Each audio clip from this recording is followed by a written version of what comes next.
You already lost your wife. Don't lose your best friend too because of your anger. Welcome in to the Bro 4 Squad podcast, where we're just a bunch of bros drinking beer and watching TV and movies. I am your host, the Mayor Jeff Hornacek. This is episode 143. Thank you guys so much for checking us out. I am joined today for the movie and TV discussion by our legal counsel, Ronnie Cycli. Now, Ronnie, today you get a chance to finally tell the world that Marshall Erickson actually stole the term lawyered from you back when you guys were in law school together. Isn't that correct? Yeah, it's absolutely insane because identity theft is not a joke, Jeff. So millions of people suffer every year. And he becomes a corporate bank lawyer.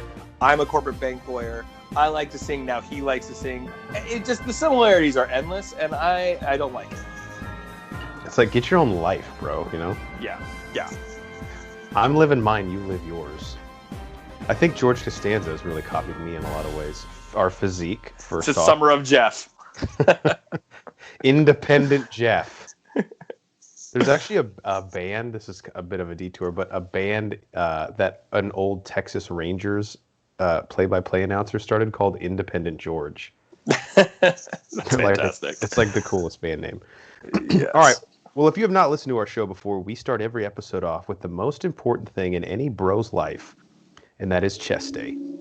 And as you could probably tell from the title of this episode, we're doing a bit of a remix on a classic segment here for the Bro 4 Squad called our Bro v. Bro segments, where in the past we've pitted two movies together and had them compete in the 5 Bro 4 Squad criteria to see which is the better film. Well, today we are going to do that, but with two classic sitcoms in How I Met Your Mother and Seinfeld. Now, Ronnie, before I introduce the 5 categories, we had talked off-pod about how this is an interesting matchup, maybe in terms of similarities, or at least the ways that they're compared.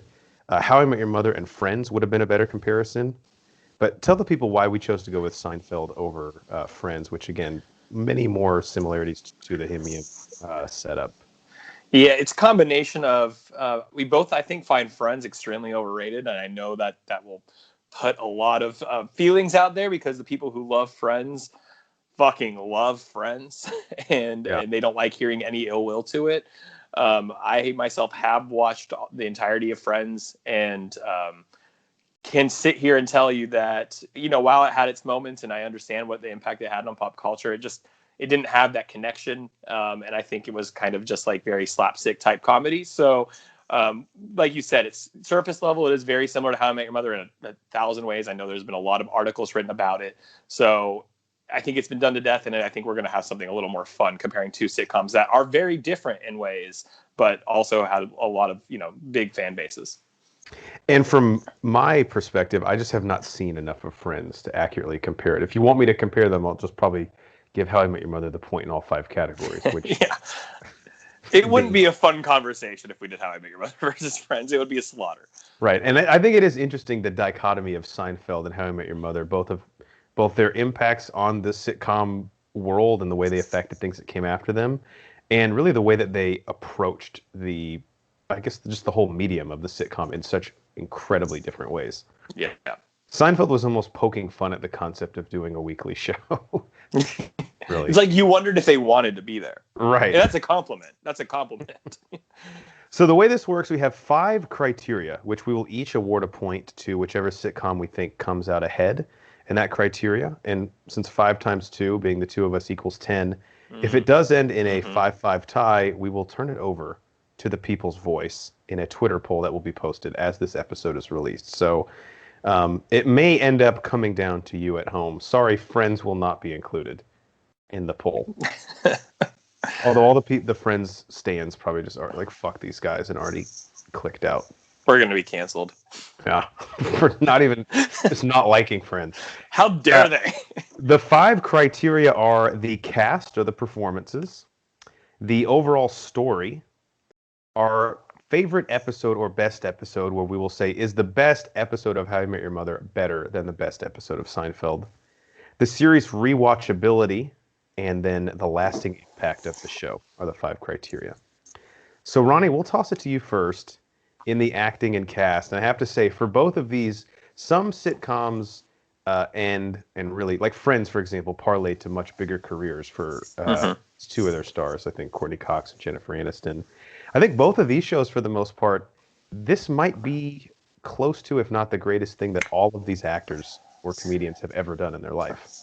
I think this is an interesting category because when I just take them as individuals, you look at each career. I mean, so I'll start with How I Met Your Mother. You have Allison Hannigan, who she's had her own career before and after How I Met Your Mother. Now it's not been a leading lady type.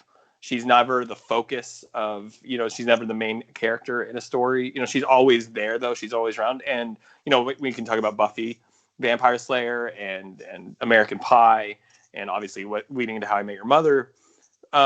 She's fantastic on her own, but again, she's never on her own. Right. So, I think her, what she brought to the table was successful in being that like supportive, wife and girlfriend to Marshall.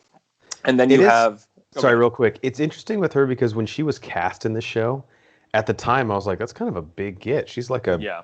She's been in several movie franchises and a Hmm. big show. Like, why would she commit to a sitcom again? And then you look at this 10 years later and you're like, well, that is probably the most successful thing she's ever done. Yeah. I mean, and you don't get sitcoms that do what Seinfeld and How I Met Your Mother did to go 10 years. I mean, that is success. And, then you have Jason Segel, who I think we all love. I mean, he's one of the favorite part of watching How I Met Your Mother. He has had a successful career outside of just How I Met Your Mother. Again, questionable to say, like, is he this Hollywood big shot? I thought for a little bit there, I think you'll agree with me, it looked like he was going to be. And then the last couple of years, he's kind of went quiet. Yeah. I fucking love him. I Love You Man, Forgetting Sarah Marshall. Just he's The Muppets. great when he's the Muppets. Oh my god! Like how you and I feel about the Muppets. It's one of Right. that was the rebrand was amazing. So I find him fascinating because I think of everyone was going to be the peak, and I'm not sure what happened the last couple of years. Yeah, I think there's some like stuff we don't know about or hasn't been reported because he was on that career trajectory where, like you said, he was a guy I was like, buy the Jason Segel stock now before it gets too expensive.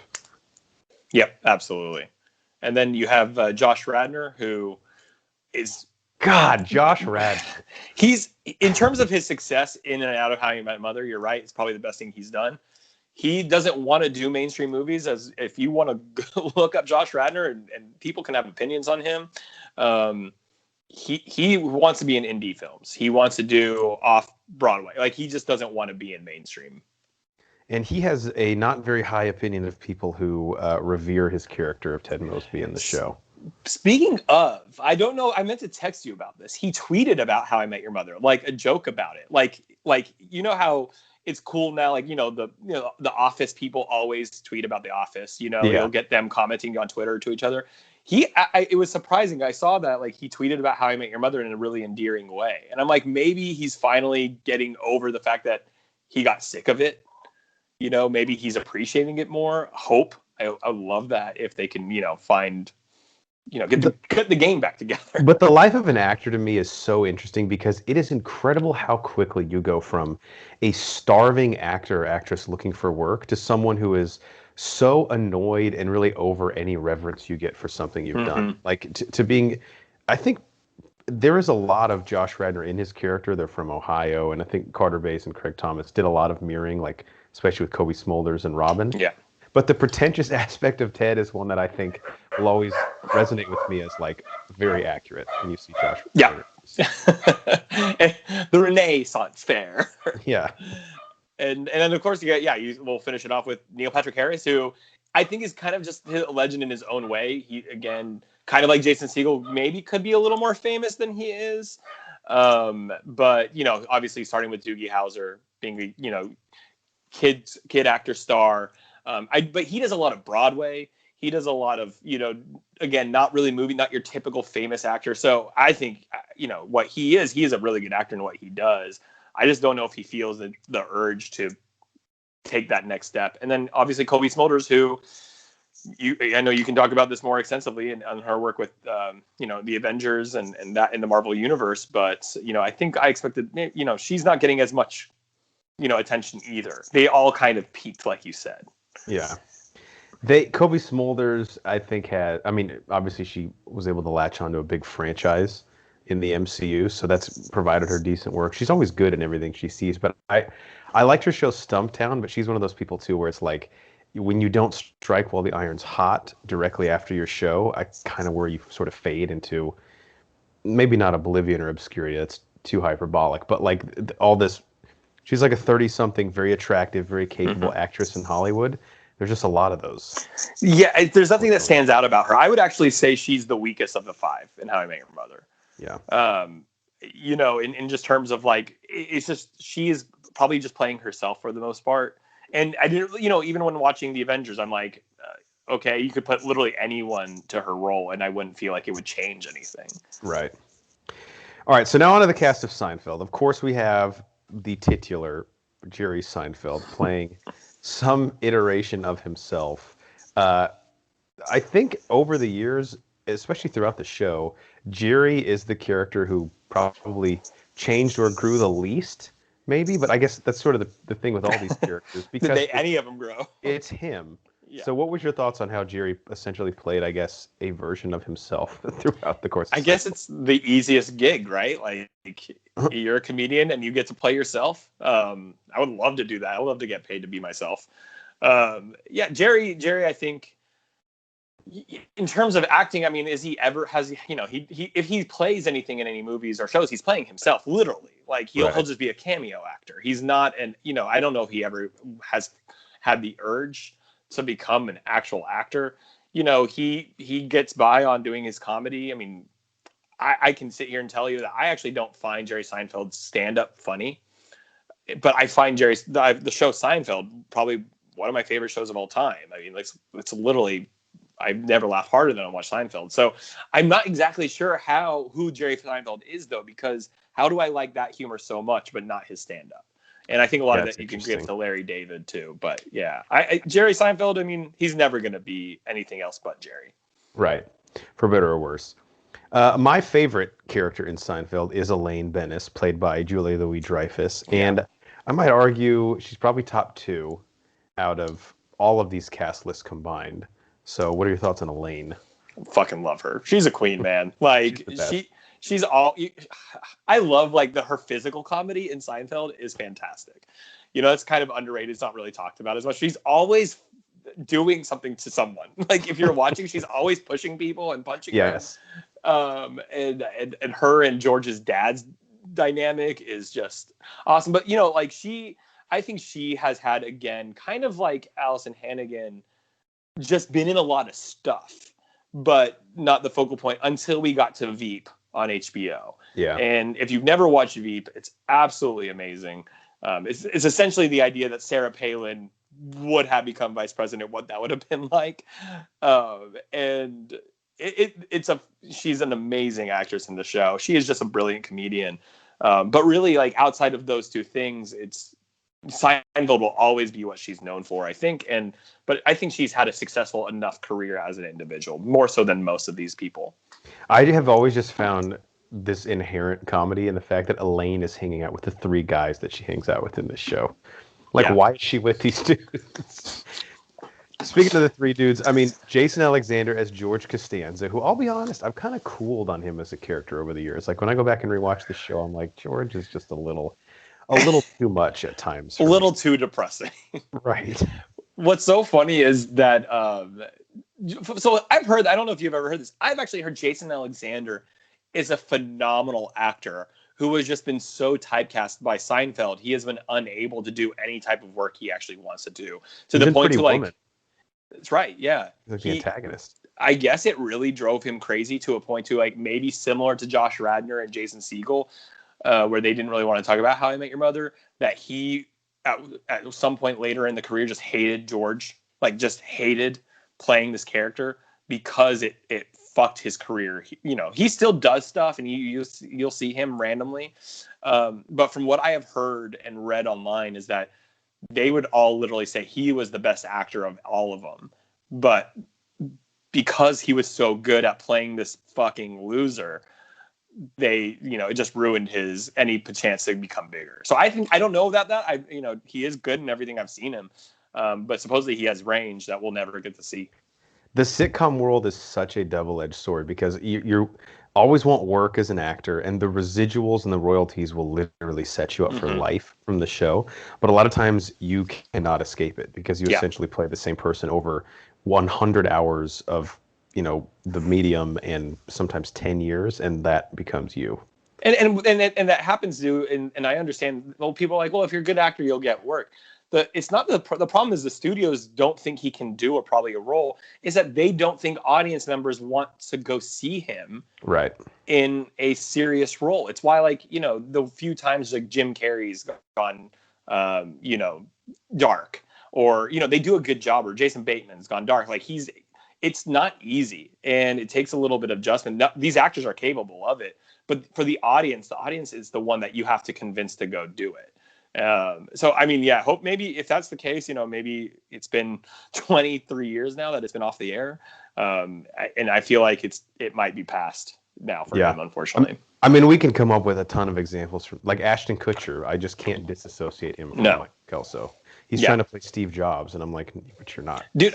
Like straight up, and that's why I'm saying we're guilty of it ourselves. Like I didn't want to see that because it's him. I'm like, what? Right. All right, last one, and obviously this guy's really had some issues in his personal life outside of the show, but Michael Richards as Kramer, who I've always thought in the show, the one thing Seinfeld had an issue with was that George and Kramer were both essentially filling the same role as like the completely over-the-top character who resides. Like Elaine had to essentially be the straight man, for lack of a better term sometimes, which I think there's a lot of comedic opportunities for that person, but Seinfeld is just one of those shows. There might have been just too many cooks in the kitchen in terms of the over-the-top friend who would burst into your apartment unannounced. First of all, I would say as an actor in the show, he was phenomenal. I'm not talking about, like, my God, like I was mentioned, Elaine's physical comedy, but nothing comes close to Kramer's physical comedy on the show. And you're right. I mean, I would say Kramer is George, but one, accepting of who he is, right? Like Kramer doesn't have a problem with who he is. George thinks he's better than everyone, but isn't at all.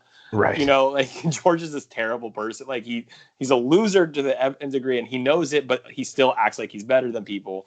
But Kramer just is like, I am who I am, and I'm good with it. And obviously he clearly has money from a different lifestyle. Like he doesn't need it. He's like a successful, accepting of himself George. And I think they've always been kind of, both Elaine and Kramer kind of can mirror Jerry and George in a way. So, they're very similar characters, but to me, the confidence is what sets them apart.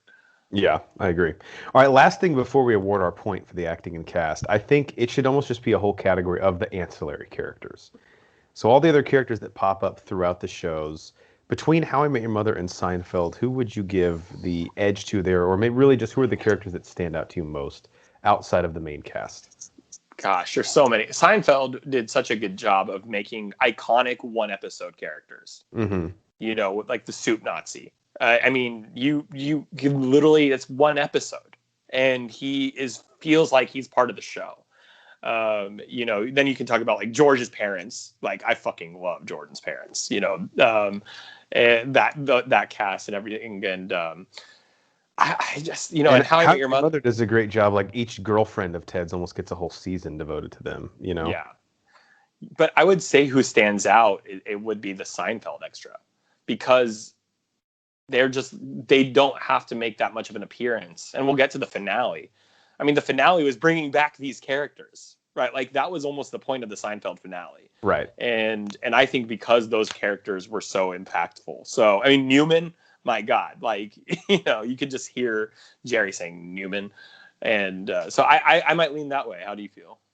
Yeah, I'm going to go the same way. I think if you can make Wayne Knight funny, then you have created a good character. And yes, offense to Wayne Knight. But Jerry Stiller's Frank Costanza is honestly my favorite Seinfeld character. Yes.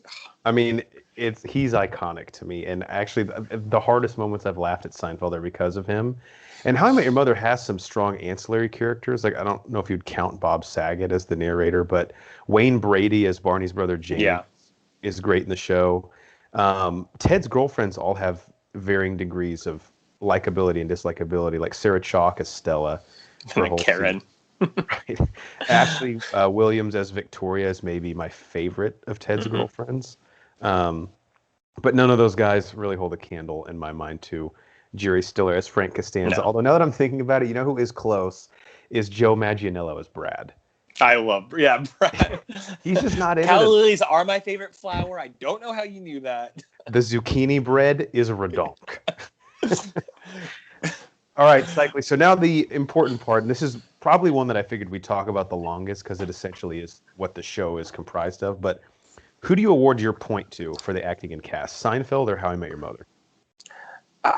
God, this is tough because this is such a different show. But at the end of the day, I think I'm going to lean to Seinfeld. I'm actually going to do the same thing. And it's difficult for me to say because I do think How I Met Your Mother did a really good job of giving each character, and we'll get into this in story up next, but some growth throughout the series. Mm-hmm. But at the end of the day, I think the Seinfeld cast, especially with the ancillary characters, there's just too many heavy hitters. Like, yeah, and no, sorry.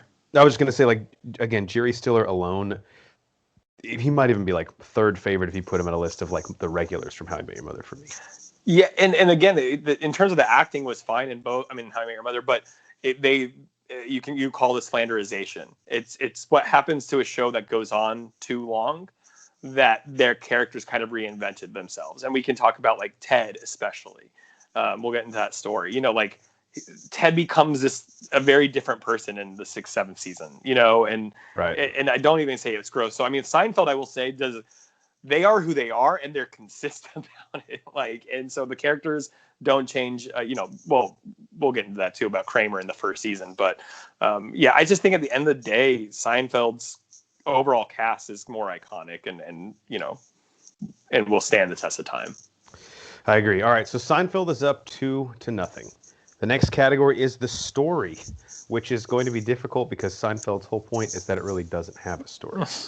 So let's start with Seinfeld. According to IMDb, the plot synopsis is the continuing misadventures of neurotic New York City stand-up comedian Jerry Seinfeld and his equally neurotic New York City friends. And Seinfeld even does a good job of parodying itself throughout, where him and George pitch the pilot to NBC about a show that's about nothing, which is as meta as you could possibly get.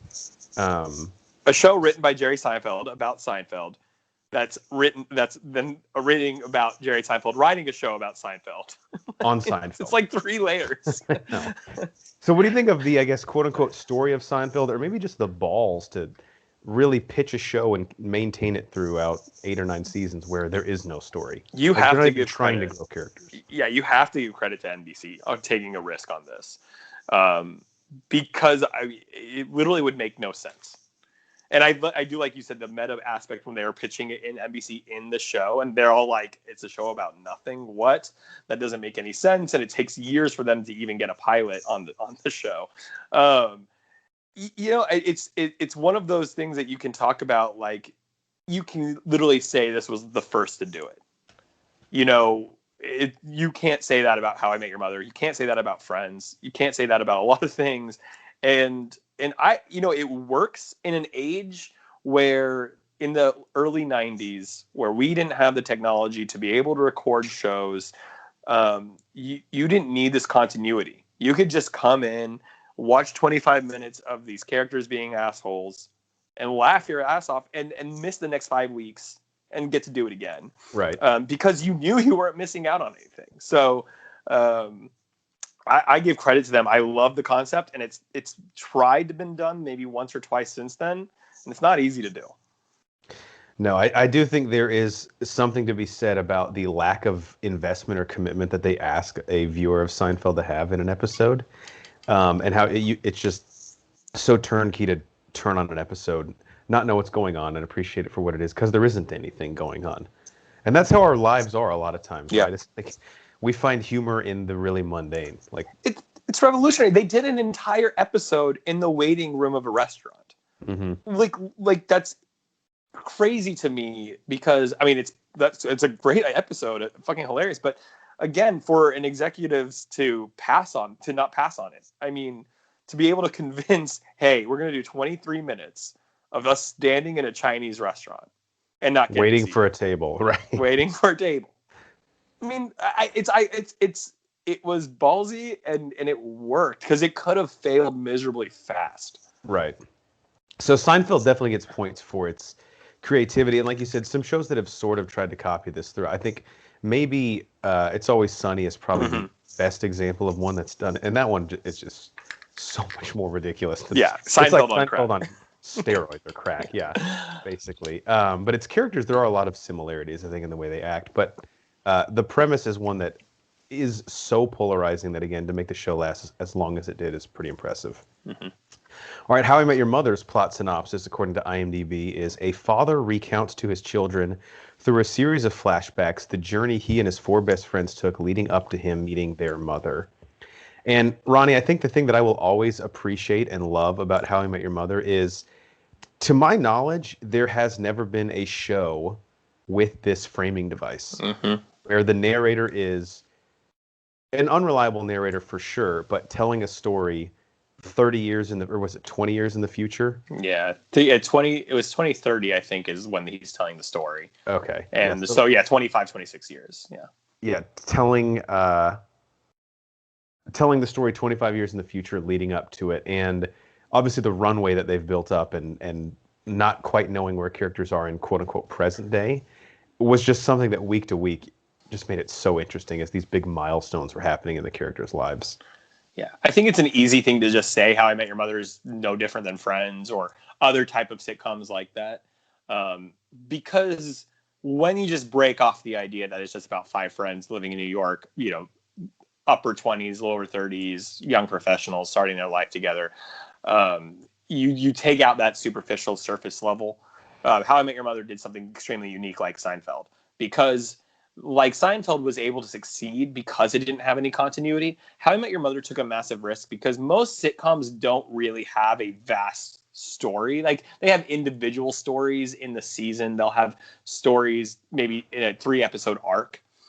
Maybe a couple will be dating for a year and they'll break up, and that's continuity to them. How I Met Your Mother, literally, I think one of the reasons it never peaked to be as big as Friends did and the viewership is because it demanded the audience had to watch week to week. For sure. And that was a game changer in a sitcom. You don't do that with sitcoms. And again, even I think 2004, 2005 was season 1 of How I Met Your Mother. Yes, you could start getting the TiVo maybe, I think, at that point. But that's not something a larger audience is going to be used to. So that was a big risk for How I Met Your Mother to say, you can't just come in and watch the 3rd season of season 3 and know what the fuck is going on. You can do that with Seinfeld. You can do that with Friends. How I Met Your Mother, and again, I think that's why it was always like, 2nd or 3rd in the ratings, not 1st. Yeah, they it was definitely it was a sitcom through and through. It was a hilarious show, but they sort of followed all the tropes and the framing device and the narrative structure that a drama would tell. Like, you're not going to just randomly show up to season 4, episode 6 of Game of Thrones and ask the person on the couch next to you what's happening. They'd be like, dude, why are you here? Yeah. That's kind of, but to a lesser degree, how I Met Your Mother was. At least none of the emotional beats, and there was a lot of them, which we'll get into, I think, for best episode, but none of those would resonate with you at all, and you really, you're just cheating yourself out of the experience if you try to just tune in randomly to watch it. I remember I did before I became a How I Met Your Mother fan and watched the entire show. I think I caught up live, I think, in the 5th season. So, I watched the first 4 seasons. I'm pretty sure half of it at your apartment. And, and I remember I did randomly watch season 4. I remember the exact episode because I had no idea what the hell was going on. It was the episode where they're all at Lily and Marshall's at 3 a.m. watching Robin's show, and they're Lily was caught manipulating. Yeah, Lily's caught manipulating Ted's relationships, and so they're fighting, and Robin's on in the TV in the background, giving birth and putting out a fire. And I just remember just randomly watching that show, being episode, and being I don't know what the hell's going on. Yeah, and the humor in the show, yes, you have your slapstick comedy, your obvious comedy, but most of the humor is based on knowing the show, knowing the characters, and knowing their history. Yes. Seinfeld, you could tune in and figure out who everybody is in 5 minutes. Yeah. And they don't pick up a plot thread from the week before. All right, Cycly, moment of truth. Who gets your point for the better story, Seinfeld or How I Met Your Mother? I'm gonna just go with How I Met Your Mother, and that's not an insult to Seinfeld. To be honest, that's a compliment to Seinfeld. If I was voting for Seinfeld's story, I'd feel like Seinfeld's like, no, that's what we wanted. Yeah, we don't want this point. We don't want a story point. Like, and that's a credit to Seinfeld. But I'm gonna go with How I Met Your Mother.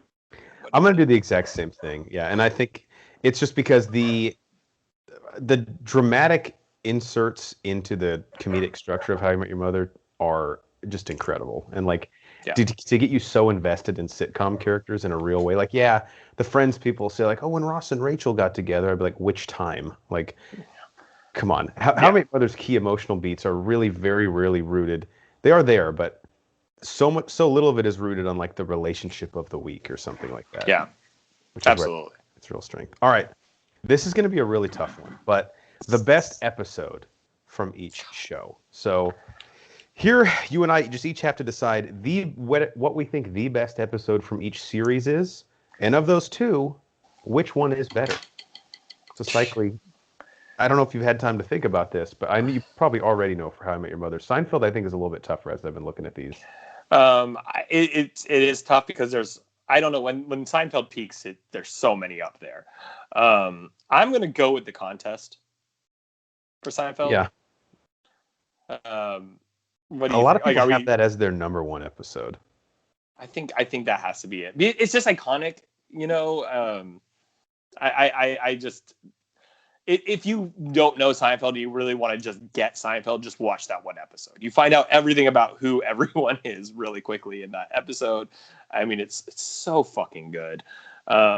So are you going to say or how do you want me to do this? Like, do you want to say your favorite from Seinfeld? Let me do my Seinfeld one first. And this one, just because it's so relatable and you're actually kind of like wondering how's this going to end up, but it's the parking garage with Seinfeld. God, again. Where they cannot fucking find their car. A whole episode in the parking garage. And they swear like it's been stolen or something. And then of course, I think is it Jerry that has to take a piss? Yeah, he pees and then he gets like arrested for it. What does he say? Uromycetitis, or like he says it's a disease or something. He's like, that could be very damaging. It's fatal if I hold. It's just, and again, I think that is the epitome of what this show's so good at. Like the pitch is they can't find their car in a parking garage. Like that's it. Yeah. There's nothing else. Well, yeah, and the contest. If you've never seen Seinfeld, that's literally about they're all not masturbating to see who can go the longest. Right. Like literally, like I mean, that's amazing in the '90s to be able to pull that off. I mean, they don't just say the word masturbating, right? Like they literally tiptoe around it. Right. But it's so. It's just all about that. And like Kramer coming in like an hour after the bet, going, "I'm out," and slamming the $100 bill on the table. Like, it made him want to masturbate more because they started the contest. It would be like when I was a kid and because I talk a lot and I'm an extrovert, and so the teachers would be like, "Oh, let's make a contest out of this." Like, hey, Ronnie. We're gonna play the quiet game. Do you think you can win? I'd be like, nope, I lose. Oh no! And I start keep talking like I didn't care. Pressure's off now. Yeah. So no, both of those episodes again. How Seinfeld, like you said, there's so many episodes like that. They're just fucking perfect. Yeah, like the pitch meeting is just like a Post-it note with a situation you're in. Yeah. There's no like deep context to the plot or where the characters are.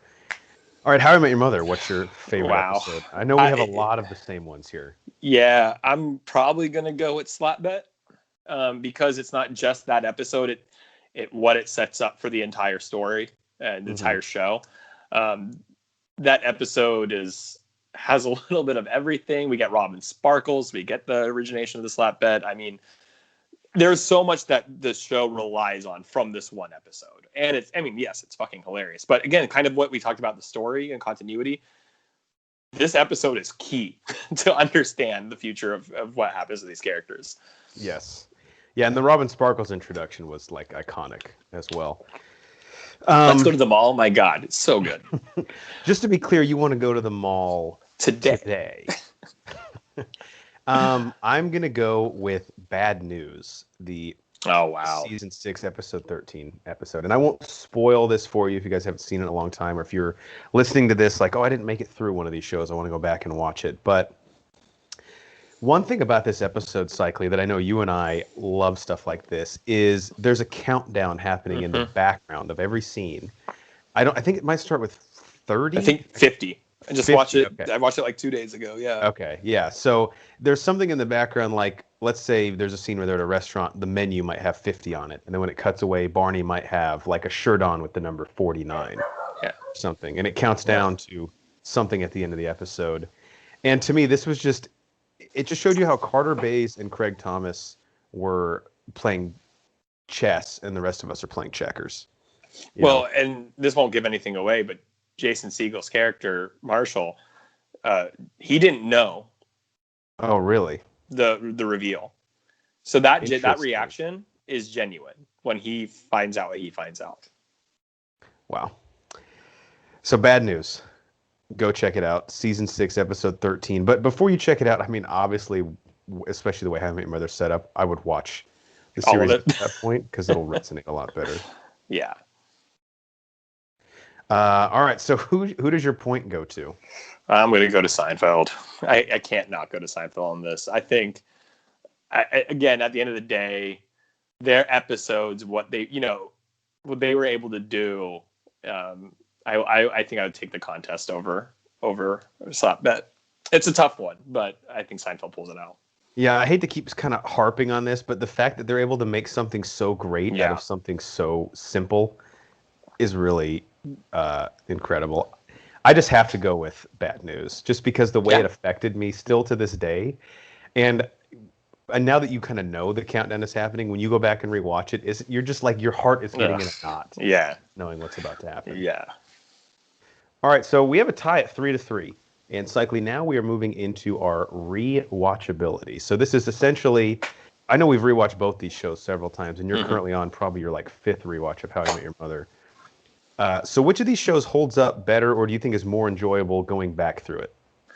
So it goes into how you feel like watching. I think, I'm like you said, I am doing a current rewatch of How I Met Your Mother, and it's only as good as it is because I'm watching all of it. And I think that's the difficult part of how you rank rewatchability. If I just want to come in and watch a random episode of something, then put on Seinfeld. Because again, everything we've said about how the story is, or how there's a non-story, how each episode is just independent of itself. And I think that just kind of has its own attraction to it because you can be a little lazy. I don't know if I ever have, to be honest, watched How I Met Your Mother casually without just doing it from start to finish. Yeah. Or before back in the day when it was still on, just rewatching the previous seasons. And I think that, and again, that's one of the reasons I commend How I Met Your Mother, but one of the reasons I don't think it was ever number one. It makes you have to work for it. So, if you're busy all the time, I'm sure people out there do casually watch How I Met Your Mother, but to get the full impact of it, that's where it struggles to me. So yeah, Seinfeld's probably a little easier. What do you think? I'm going to agree with you here. And How I Met Your Mother, we'll get into this in the next category of impact, but the way that it ended, I remember there was a time where you and I, like, this is like just what we do with our initial reaction, like very knee jerk, but I was like, fuck this show, I'm never watching it again. Yeah. Once it ended, and I've very much cooled on that over the years. I have Recon My Love, yeah.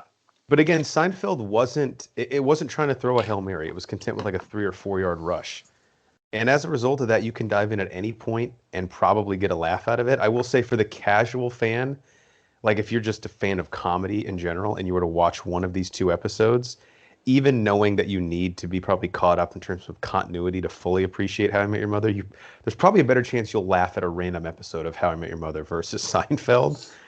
But for me, if you said you have to watch just one of these episodes right now and we're going to draw one out of a hat, I'd have to go Seinfeld. Yeah. Yeah, absolutely. I mean, there's humor in all of it. Yeah, it's just, I think just How I Met Your Mother is a dish meant to be eaten full course. Like you're not eating just the main meal. You're eating, you have the amuse bouche, you're getting your appetizer, and you're getting your dessert after. Like you can't really get the full impact if you only do one part of it. Where Seinfeld, you could just, order off the bar menu, and it's going to do exactly, it's going to be great. We just became the Bro Fork squad. I love it. All right, so Seinfeld is up 5-3, and in order to tie this thing up, How I Met Your Mother has to sweep the impact category. So Ronnie, of these two shows, which do you think, and again, impact can mean whatever it means to you. So it can be impact on the genre of sitcoms, on the actors' careers, or even just the impact that the show left with you, respectively. Which one had the greater impact in your mind? I think I'm going to go with Seinfeld only because it's more unique in the sense of like what it accomplished and what it was able to do in an era where sitcoms really just kind of copied themselves, especially in the 90s. It was the anti-Friends. I mean, even though it was before Friends, but you know, like the fact that they were on the same network and I'm pretty sure on the same day, I think is pretty crazy because you don't have a lot of similar audience. I'm sure there are people who like both, but the most part, if you find Seinfeld humor funny, you might not like Friends as much. Right. And so, you know, Seinfeld today, we're, I think, again, 22 years since it's off the air. And I think you still just talked about almost as much. Like, you still hear references to Seinfeld. You still get people talking about it. You still have people watching it. And I think it's just one of those shows that you're going to look back and be like, that was a once in a generation type show. You know, the impact is interesting though, because a lot of people have not been able to mimic it. Like we did mention how It's Always Sunny in Philadelphia, which is a show about kind of just, you know, assholes who only care about themselves and, you know, do outlandish things, but it's just much more extreme than Seinfeld. And I do love It's Always Sunny in Philadelphia, so I give credit to them for being able to pull off what they've done. But the fact that it's not been overdone repeatedly shows that it was successful in a really unique way because it's not easy to do. How I Met Your Mother, like you said, with the finale, I think there was a lot of anger towards it and turned us off to the point that this is the first time I've rewatched the show since it went off the air in 2014. So it took me 6-7 years to really do a full we rewatch. were hurt for sure. Yeah. And we'll talk about that in a second, but I'll let you go ahead. Yeah, I think Seinfeld, like, people have been afraid to try and copy that premise, and I don't blame them. Yeah. Because it takes a level of confidence and really a level of genius, or maybe insanity or both, to basically sit there and say, like, this is going nowhere. And that's where the humor is derivative. How I Met Your Mother, I think was a very unique premise for a sitcom, and I loved the ride. The ending again, and I don't want to spoil it for anybody that wants to go back and watch it, or maybe watched it and kind of gave up towards the end. But especially the last season had a lot of potential, and you and I have talked about how we would rework it, sort of fix things. But I think the problem inherently is How I Met Your Mother was so reliant the entire time on the end game of it, where we all knew if this thing doesn't, stick the landing, we're going to look back on the whole show and kind of be pissed off. And sadly, that's what happened. Yeah, absolutely. With Seinfeld's finale, a lot of people hate it, but who cares? It's Seinfeld, right? You know, and I think there has been some reverse anger towards Seinfeld's finale because I think people have to accept how else would that show have ended. I mean, really, how do you end? That's true. And the fact they're that not going to stop unless you put them in jail. And I get it; it was an inherent, like, it's very much almost a clip show, the finale to a point, but like. That's what kind of makes it fun. Again, back in the 90s, you didn't have DVDs of the show. Yeah. You get to revisit all of the amazing characters. And I was young. I was like 10 years old, 12 years old, I think, when like Seinfeld's finale came out. And I loved it because you just get to see everyone that made the show what it was. Because Seinfeld was good on the main characters, but those ancillary characters, like you mentioned, Babu Bot, like, these people who come in and just have their one phrase. And I do think I have softened on my feelings of the How I Met Your Mother finale. I think it's more about how they went about it than how it actually ended. That's my problem. Yeah. But I think How I Met Your Mother was a victim of its own success, like Lost. It went on a little longer than everyone anticipated because they just kept going. And then eventually they're like, well, shit, what did we do? We went longer than we were supposed to. If you take out the Zoe season, I think we might and sort of consolidate the last season into that. Then maybe we have something there. Yeah. But I don't know if you remember this. I can remember the Seinfeld finale was like a national moment. Like I remember my dad I was somewhere with him, and he was like calling my mom, like, "Hey, make sure that the VCR is set to record Yeah. Seinfeld tonight." It was like, Yeah. because back then it wasn't like if you missed it, you could just, like you said, go on DVR and watch it, or like go online, and you could not miss Seinfeld. Like you would be dead at the water cooler the next day if I'm you missed. pretty sure it was like, I don't know, like I'm gonna pull this out of my ass, but like 60 million people watched it, or like 100 million. You know what I mean? Like it was It's like like the Super Bowl Super Bowl, numbers. yeah. Yeah. Yeah, there's images you can look up online, especially if some of the audience members are a little too young for this.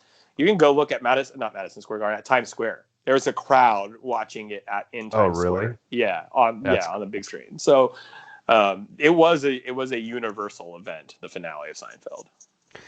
all right. So as much as we love both of these shows, are we both giving the impact point to Seinfeld? I think so. I think it's just I think you have to, because it's 23 years later and it's still considered one of the greatest ever, if not the greatest sitcom.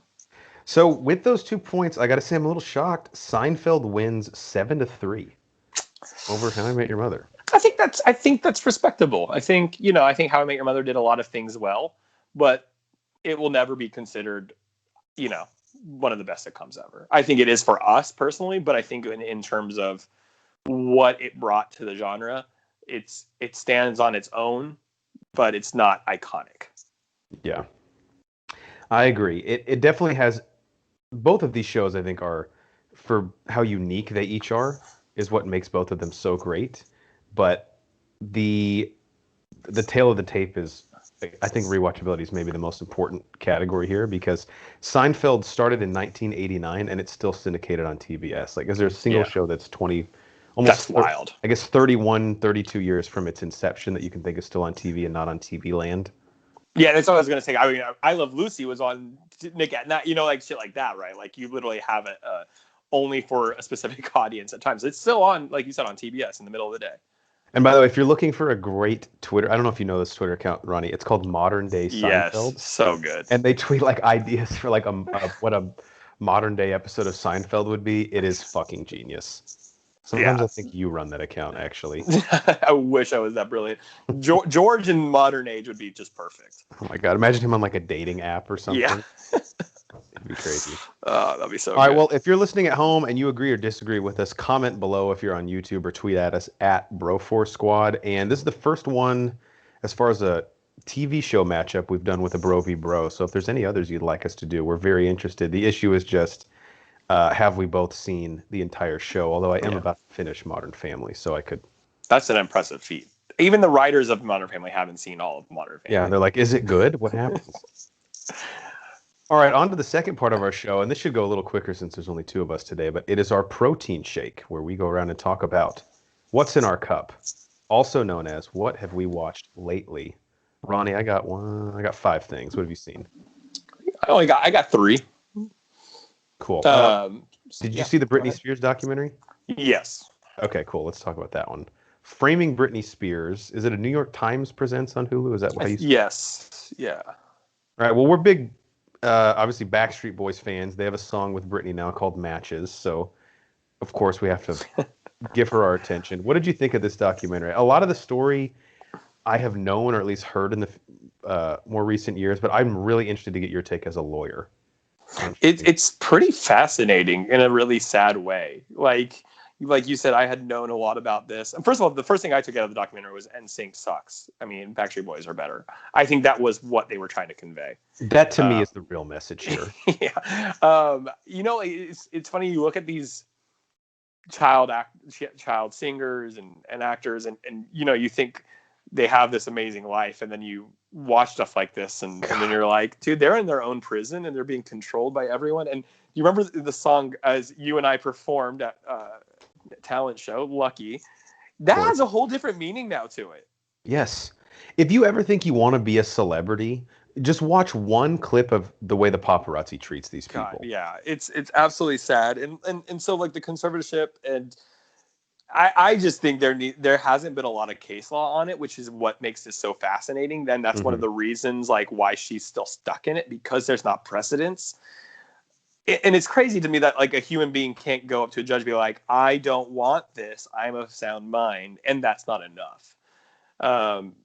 Obviously there's a lot, you can break this down and you can talk about reasons like that, because insane people will act like they're sane. I get it. But But like, there's more to it than that. It is just fascinating in a really sad way that she is in her 40s now, probably, or I don't, or upper 30s. I don't even know, and just seems like she still lives in a prison. Where when you see these interviews with her, I never realized she almost doesn't even seem like she has had it.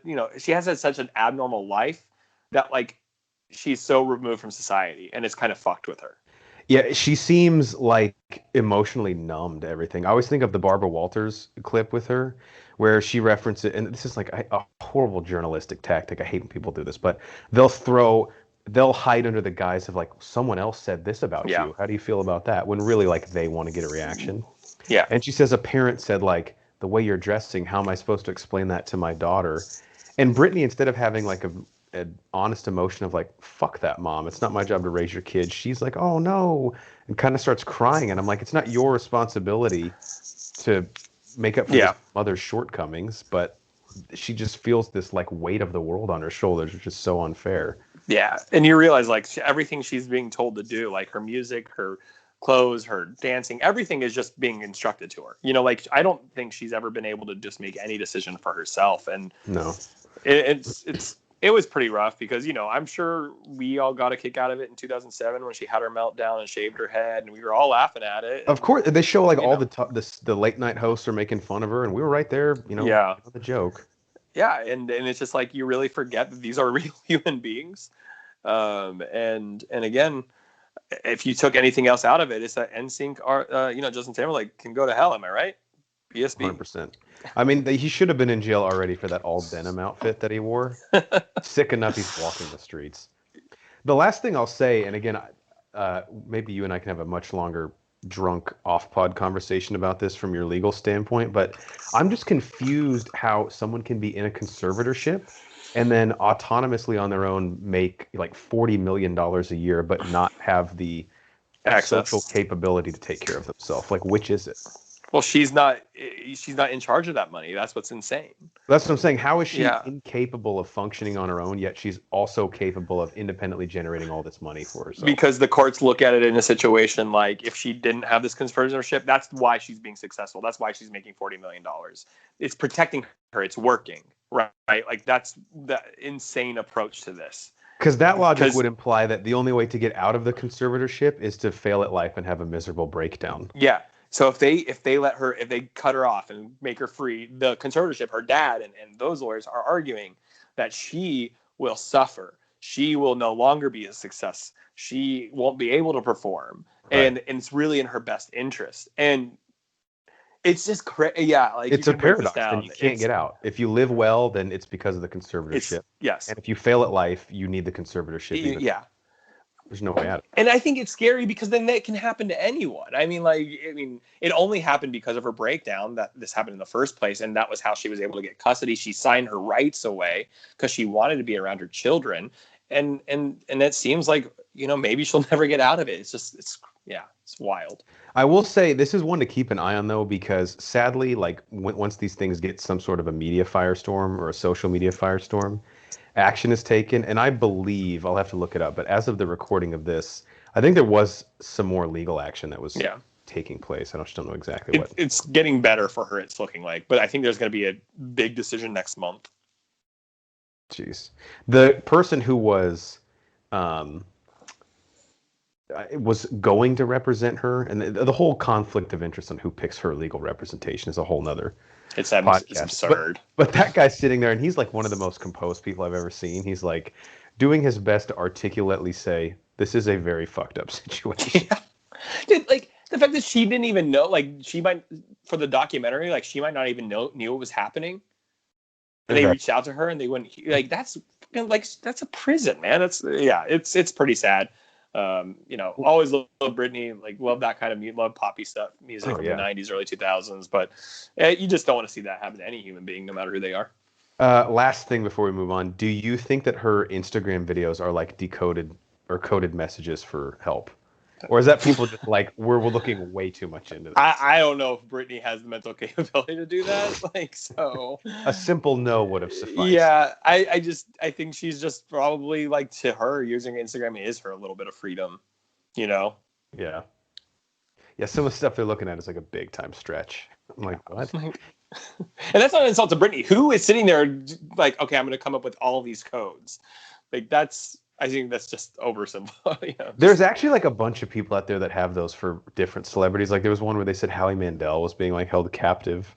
Oh yeah, remember Richard Simmons? Remember that one? Vaguely. There was like he was being held hostage by his like housekeeper or something. I don't. Yeah, no. I don't mean to laugh. It's just on its surface It's sounds just so. weird. Yeah, yeah. How strong is his housekeeper? All right.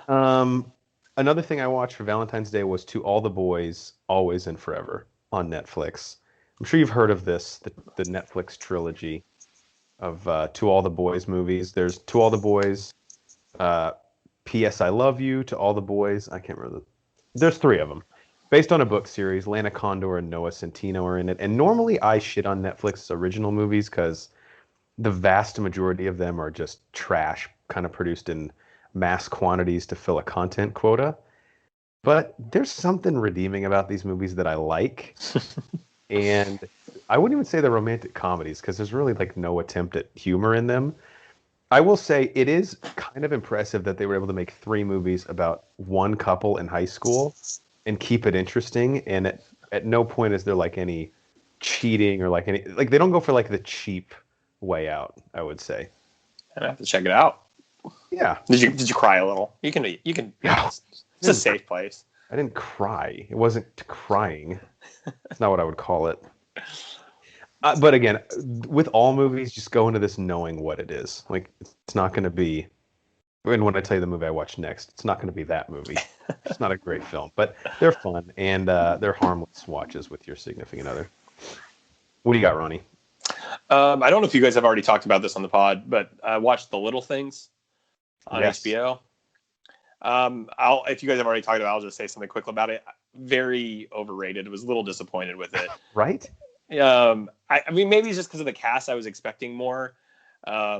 It was like fine when I was watching it. Like I was entertained the whole time, but like it was one of those movies that the second you really start to think about it, it makes no sense. First of all, the continuity in time.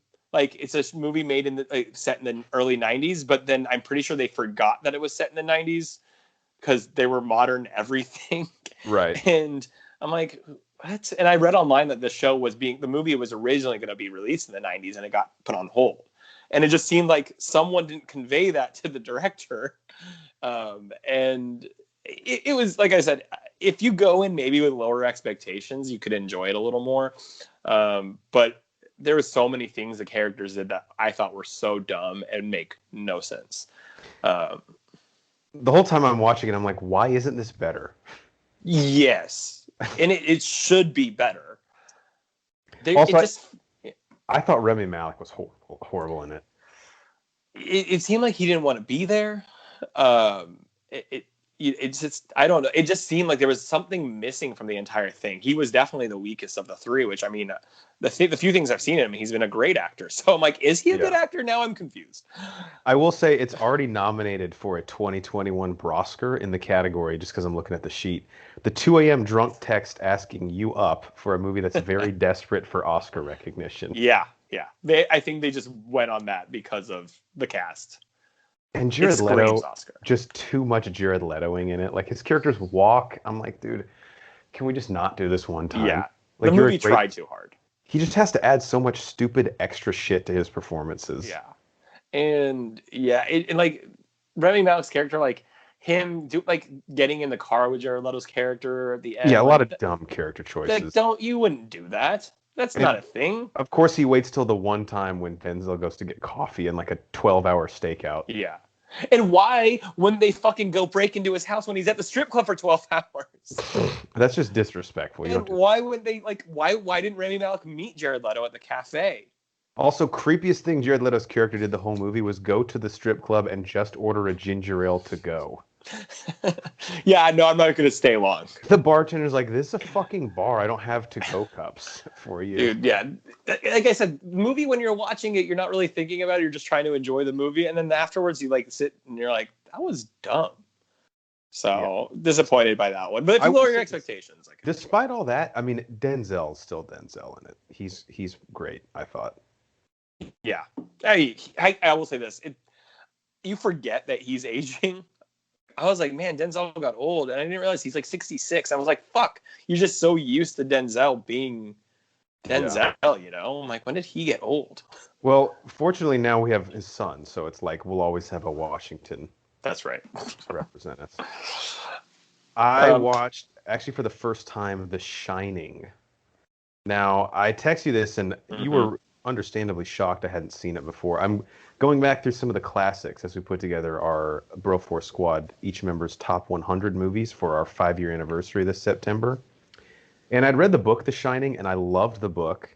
And the movie is very well made, I'll say. Kubrick is a genius, but I don't really like what he does with sound in this.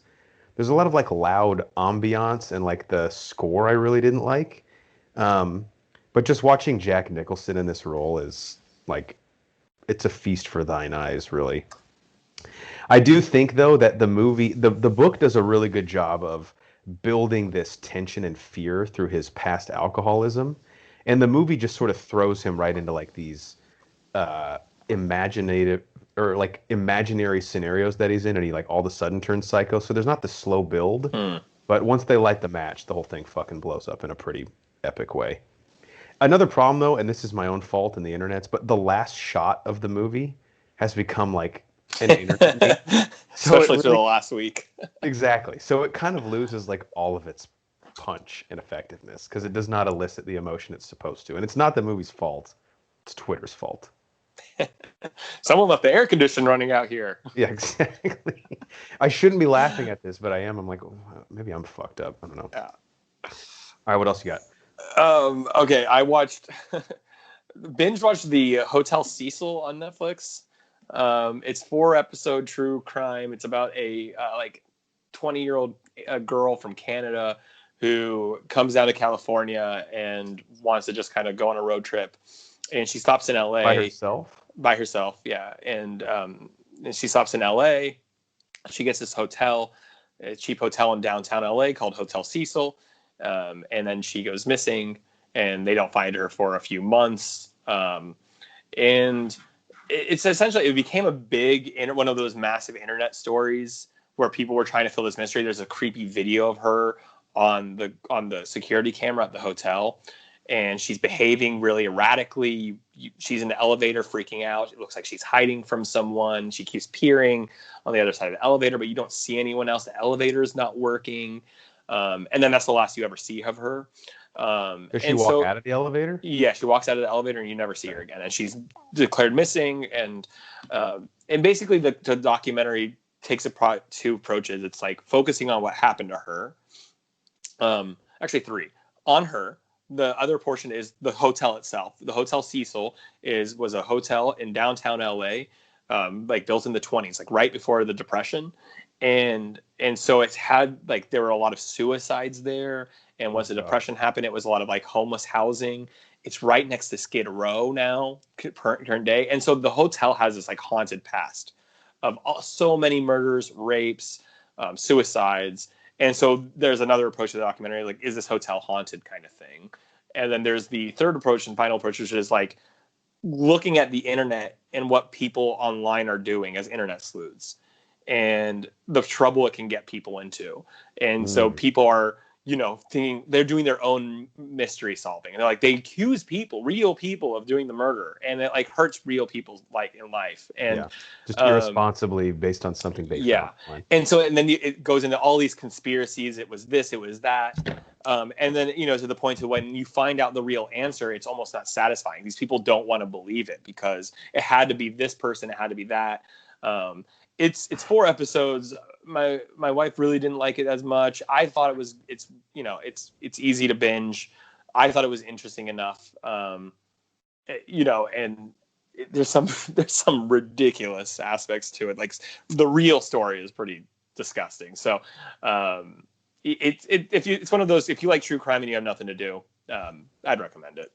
Well, I check both those boxes, and to know that there's a conclusion to it for true crime, like when you and I were watching Unsolved Mysteries, I remember as an idiot, I would be like, "Do you think they solved this?" And you're like, "The fucking name of the show is this." Oh, okay. Solved Mysteries. That's my show.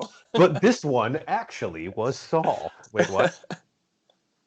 For what are they, like 40-minute, 50-minute? Yeah, like 40 to 50 minute. Yeah. Okay, And it's a that's sad story, but like I said, it just kind of has, you have her personal life, you have the hotel, and you have the internet. the problem with these internet sleuths and the "Don't Fuck with Cats" documentary Yes, like that.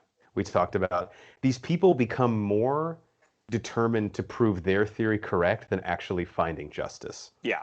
And when you present them the truth, they don't believe it. They don't No, want to. the truth is what they want it to be, which Yeah. sadly, like the internet has created a whole issue with that. Yep. Okay, I'll definitely check that out. You and I watched with Matt Geiger Scream, the original from, what is it, 96? 92? Yeah, I think so. 96. Yeah. In preparation for, yeah, 96, for the one coming out in 2022 in January. And we did a movie commentary on it, which will be dropping, I believe, in October. So a ways off, but check that out if you want to hear our thoughts. Absolutely love Scream. And I know you and I, as big horror fans, still, not only does it hold up today, I think it almost gets stronger when you go back and rewatch it, Yeah. right? It's a love story to horror, and I think that it works in both ways. We talked about that extensively on the commentary, but that's what makes it so good. Yeah, I think we're going to try and do the second and are there four or are there three? I think there are 4 total, but there are 3 on HBO right now. Okay, well, we'll definitely do this. Try to do the second and third one, and tie them into the lead up to the new one, which I'm very excited about. It's like a soft reboot with some of the cast returning, and the guy who wrote James Vanderbilt. What did he write? Great podcasting here as I look this up. The writer of the new Scream wrote, I don't know, Zodiac. There we go. Zodiac, that's right. Yeah, Zodiac. Yeah. Which I think I mentioned on the commentary. I'm like, I don't know how I feel about Zodiac. I don't think anyone knows how I feel about I Zodiac. think I like it. I don't know. But the second I think I like it, I'm like, no, I don't. And then I say that, I'm like, no, but I did like it. Yeah. Last thing I watched, then obviously anything else you had, was a movie called A Long Way Down from 2014, starring Imogen Poots. I thought her name was Potts until today. Imogen Poots, Pierce Brosnan, Toni Collette, kind of right before the Collette-assance with like Hereditary and then all the other movies that came out, and Aaron Paul from Breaking Bad.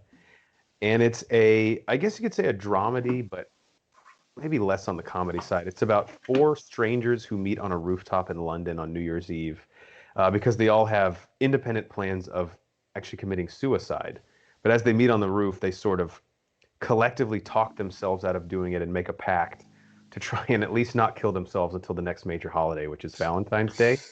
And then the movie kind of follows them and their relationship for the next few months. And I gave this movie 5 stars. I can already tell you it's probably going to be 100 of all time. Wow. I mean, okay, I have to check this out. Just everything about it worked. And he is one of my favorite James Bonds just for Goldeneye, but I think this is Pierce Brosnan's best role of his career, really. Interesting.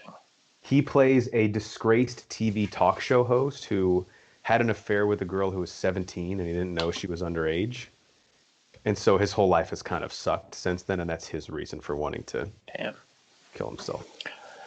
Yeah, I'm going to have to check that out. You sold me. Yep, A Long Way Down. It's almost too short, though. It's like an hour, 25 minutes. I don't want to. So it should be called like A Short Way Down. Why? All right, that's all I got. You have anything else? Had to.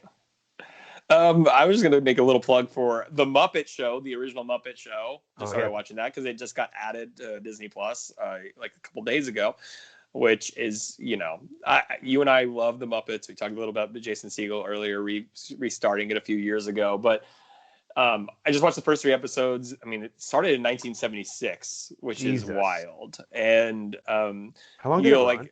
I think for 6 years, to 81. And they have a Star Wars episode. They have Mark Hamill. They have Steve Martin, like icon Julie Cindy Andrews. Crawford was on. And it's just like, yeah. And so I want to just say this, like I really hope that Disney sees that people are watching it, because I want the Muppets in its current form to come back and do a clip, like a skit show.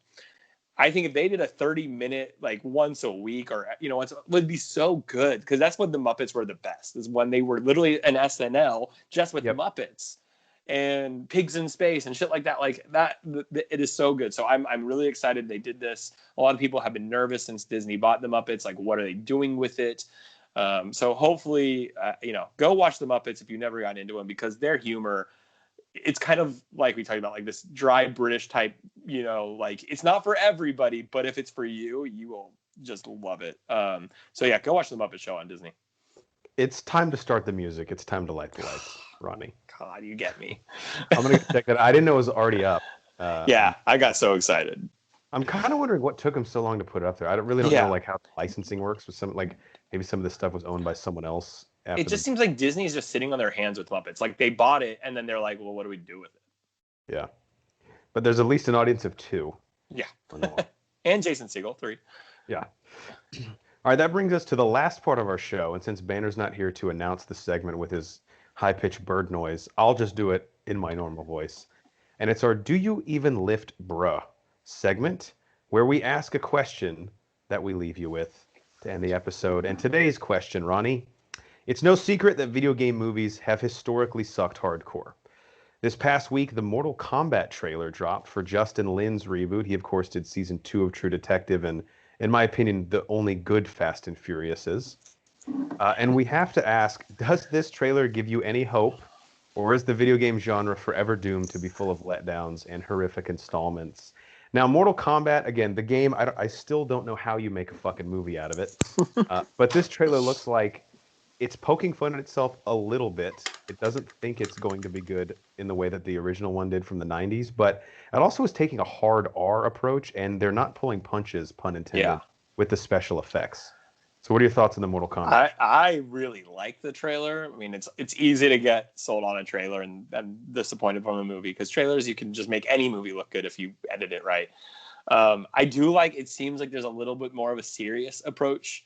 Mortal Kombat's already dark, but like just the story seems like it has a darker approach. Mm-hmm. I'm gonna give it a shot. I mean, I'm already an HBO subscriber, so I'm not gonna like not watch it, right? So we're gonna get it for free if you have access to the streaming. I'm excited about it. My wife and I have a rule. We have Mortal Kombat on the Xbox, and if we're having one of those like stupid fights that has no end in sight, because neither of us are going to admit we're wrong, one of us can declare Mortal Kombat, to which we will play Mortal Kombat, and the winner of the fight will win the actual fight, and the other person can't say anything about it anymore. So I always love Mortal Kombat. Awesome. And I love the trailer because you get the fatality. Like, they literally are doing the graphic, like, fatality and shit like that. So, yes, it makes fun of itself, but it looks like they're coming at it from a serious approach. So, I am intrigued. What do you think? Yeah, one thing about the trailer that I liked was, I think the issue with the one in the 90s, even at the time, like, Goro and some of the special effects just looked so bad that even if there was a moment of it that was kind of cool, you were just, like, laughing at the movie unintentionally. And here, that scene alone where Sub-Zero makes the sword out of ice is pretty fucking sick. Dude, the blood, though, that was... Yes. When he throws the blood and gets the sword of... Oh, that was cool. And I can't remember who it is. It's one of the Australian guys who has... Maybe it's Kano, who has the dude's heart in his hand. Yes. And it looks like they're kind of going with... I haven't played a lot of the games in, like, the last 10 years, like, to know some of the new characters, but it looks like Jax is a bigger part of this one, who was only in the second one originally, movie. And I didn't see Johnny Cage, but I could be wrong. He's in this. I don't think he was in the trailer, though. I know Sonya Blade and Liu Kang were. Yeah. I'm gonna. I mean, like you said, I'm gonna give it a shot. What do I have to lose? And we've talked about this a lot on the pod. To be declared the best video game movie of all time, you don't even have to be that good. No. Like, you could be like a B- or a C+. Because I actually think Sonic the Hedgehog from last year might be the best one I've ever seen. We need to do a commentary on the original Mario Brothers movie and just get weird. Wow, that would be... movie what a weird fucking experiment. That's what I'm saying. That is out there. Like, how was that anyone's interpretation of that property? It makes no sense. The Goombas alone, remember, they look like fucking DJ Mbenga from the Lakers. The movie scared me as a kid because it was so fucking weird. I was like, what is happening? They destroyed Yoshi. They bastardized him, which must piss you off. Oh, absolutely. All We're right, well, talking Mortal about Kombat. Yoshi, Mario Golf, Mo. Oh yeah, June, baby. That's the movie I want, Mario Golf. The movie I want is just watching myself play Mario Golf for hours. I believe Mortal Kombat drops in March, meaning on HBO Max we're getting that and Godzilla vs Kong. So, I mean, I have already orgasmed just thinking about that. That alone is worth the subscription price for me for pretty much the whole year. Um, all right, Cycly, anything you want to leave the people with for episode 143 before we go?